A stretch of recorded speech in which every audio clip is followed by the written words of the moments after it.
Pawai obor dilakukan saat malam hari setelah pergantian tahun.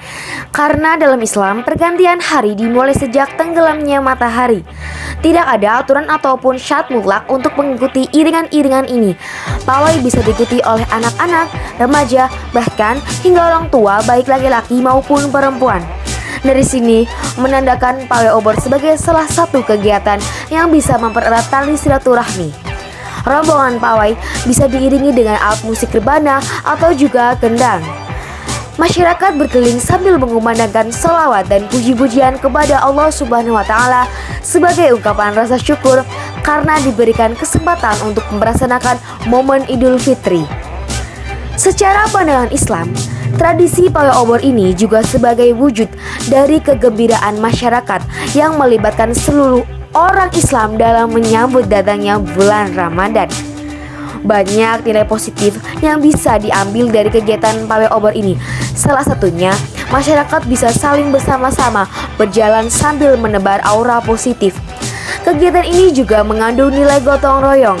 Hal ini bisa dilihat dari mulai membuat obor bambu bersama, mempersiapkan segala kebutuhan, hingga saling membantu saat pawai sedang berlangsung.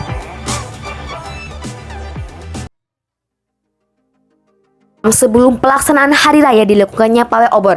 Keesokannya baru subuh kurang lebih kisaran pukul 6 masyarakat berbondong-bondong bergegas berangkat ke masjid terdekat untuk melakukan sholat id dengan menggunakan mukena dan koko terbaik yang mereka punya.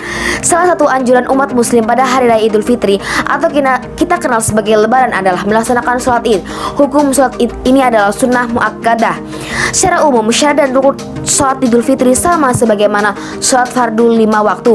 Hanya ada beberapa tambahan teknis yang sifatnya sunnah. Waktu sholat dimulai sejak matahari terbit sampai masuk waktu sholat zuhur. Sholat Idul Fitri disunahkan memperlambatnya. Hal ini untuk memberikan kesempatan mereka sebelum berzakat fitrah.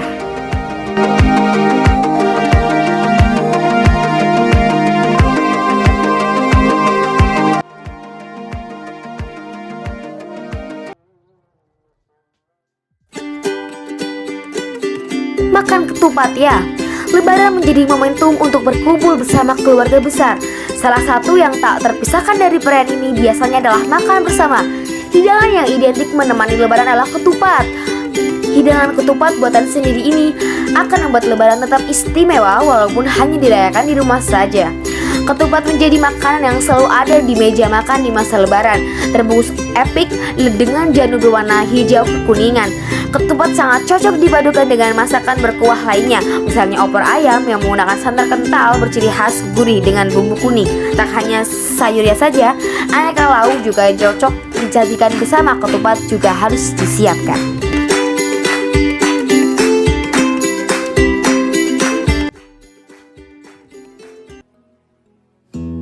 Biasanya masyarakat ziarah ke makam bersama keluarga. Tradisi ziarah kubur dilakukan dengan mengadopsi keyakinan memberi penghormatan terhadap leluhur atau nenek moyang. Saat kedatangan Ramadan dan Hari Raya Idul Fitri adalah momen yang sering digunakan oleh umat Islam untuk melakukan ziarah kubur.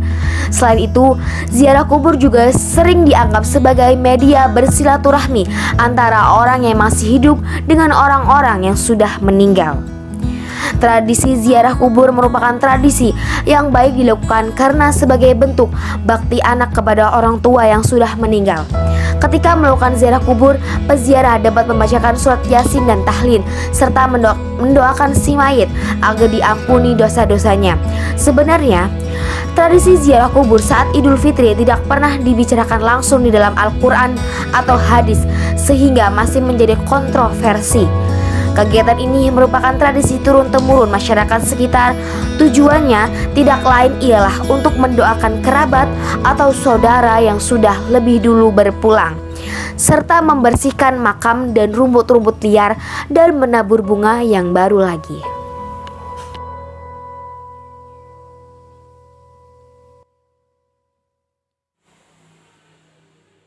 Selanjutnya adalah sungkeman. Sungkeman merupakan tradisi yang biasa dilakukan usai sholat Idul Fitri. Pada momen ini biasanya anggota keluarga yang lebih muda bersimpuh, mencium tangan dan memohon maaf pada orang yang lebih tua.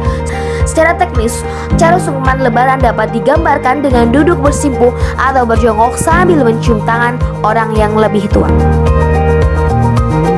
Muslim di Jawa umumnya melanjutkan kegiatan lebaran dengan bersilaturahmi, menggunakan momen lebaran hari raya Idul Fitri untuk menyambung persaudaraan dengan berkunjung ke sanak kerabat yang umumnya tidak dijumpai di keseharian. Upaya ini juga dilakukan agar tidak kepaten obor atau putus persaudaraan